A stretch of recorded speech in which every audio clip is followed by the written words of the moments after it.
was brown, he lived on the outside of town. I'm Jake. I'm Tom. And we are VIMTV, Velocities in Music, the best kept secret in music reviews. Once upon a time, there was this crazy, crazy guy who made a TV show called Twin Peaks. It's not a porno, guys. No. I mean, look up the show. 1990, 1991, 2 seasons of just the greatest thing that ever happened. It's the greatest show, we'll start with that. Special Agent Dale Cooper. That's all I have to say. Yeah, that's all I'm going you to name my need to say. firstborn child Special Agent Dale Cooper. You probably should. I probably should. Yeah. Anyways, that man was David Lynch. He's come out with a couple of studio albums. This is his second one. It's called The Big Dream. Now, a couple of years ago, in 2011, Tom and I reviewed his first studio album, or his first solo album, called Crazy Clown Time. And Tom and I were a little split on that one. But The Big Dream is here and now, so let's talk about it. Tom, give us some background on David Lynch. What do you know about the guy? Well, what's his approach to writing music?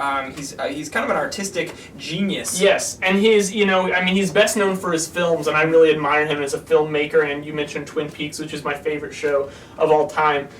So going into listening to his music, if you've heard, if you've seen any of his films or any of his, Drive.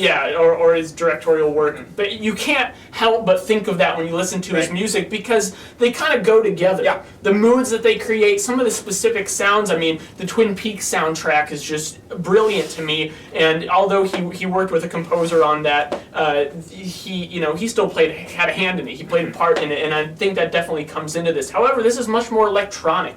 It's got some kind of trip hop type beats to me, but it's almost Steal all the things I'm gonna say. Thanks. Oh, I'm sorry, but you handed it over to me. That's true. But it's presented in this style. While you have the kind of trip hop production and some of the sounds, the songwriting feels more like blues, like old school Delta blues that was just injected with this like more modern electronic style. And that's actually, I think, best said with track 5, The Ballad of Hollis Brown, which is actually a Bob Dylan cover.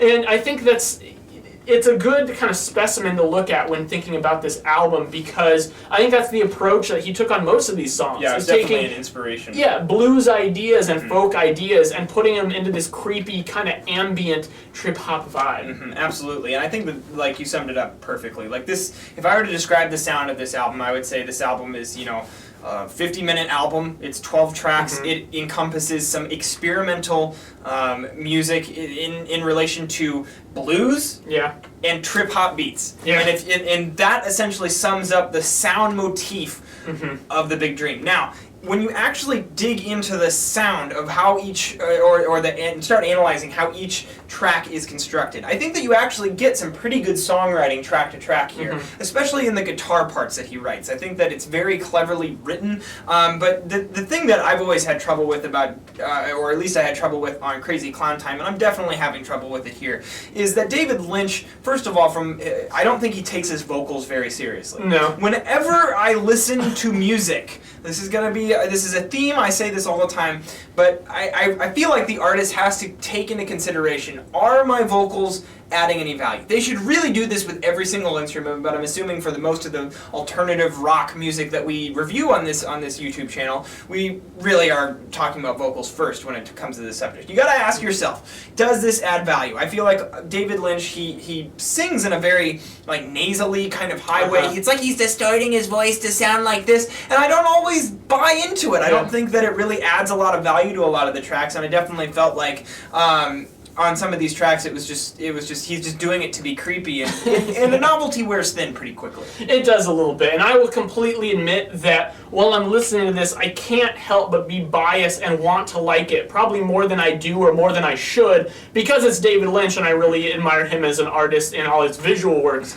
But here, I mean, if it was just some no-name that came out with this album, I'd be like, what the hell is he doing? But because I have this kind of predisposition to know what he's going for and understand that a lot of the times he's trying to express a visual element along with this. Even if it's not explicit, even if it's not something he's actually created, you can tell that that's just where his mindset is. Yeah, but the aspect of David Lynch's music is like he takes you, he has this unique, uncanny ability, and this is probably a lot of just the music, landscape, soundscapes that he's creating, and the approach that he takes with his lyrics, which are kind of surrealistic at times. Like, I feel like he really transports you into this, like, fanatical, crazy world inside inside of his Yeah. Lynchy mind. And I really just feel like any artist who has the ability to take you somewhere and create visuals in music is displaying some sort of talent. So he's clearly got something going here, and I honestly like it just for that. I think that this is one of the most original pieces of music I've heard all year, which I'm going to give him credit for.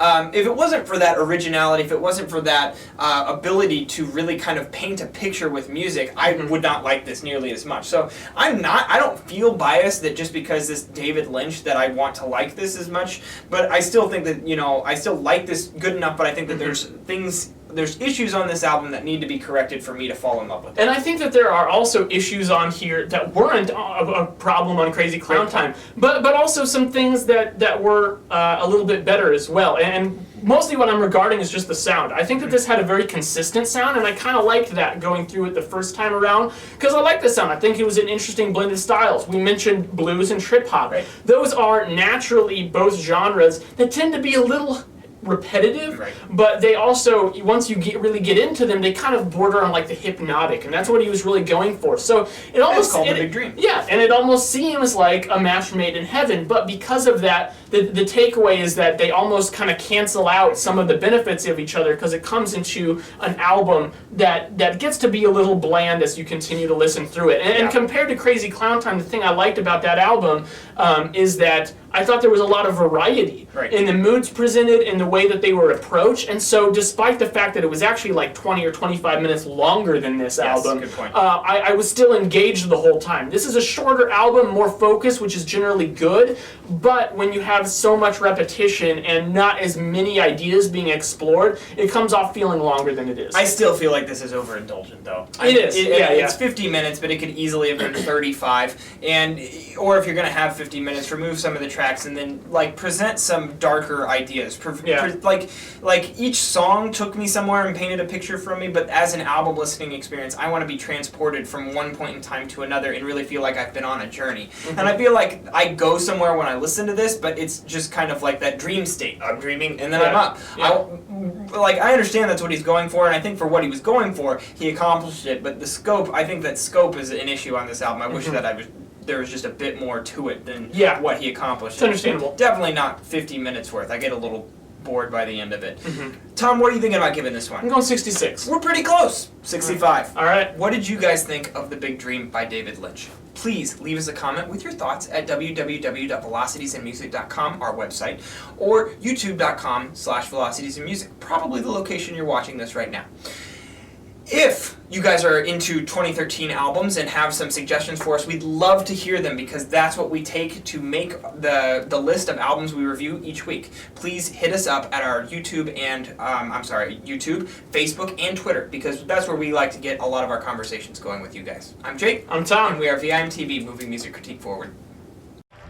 They can't wait to see every life they have.